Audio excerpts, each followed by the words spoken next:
tones you just heard indicate that your emergency alert system has been activated. This system now being tested is activated for Amber Alerts when children are abducted and investigators wish to enlist your help recovering these children.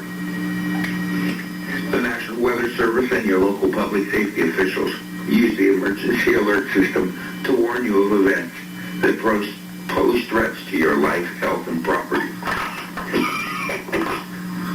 Your local broadcasters, volunteers donate their airtime to bring you these messages. This text message was originated by Oregon Emergency Management.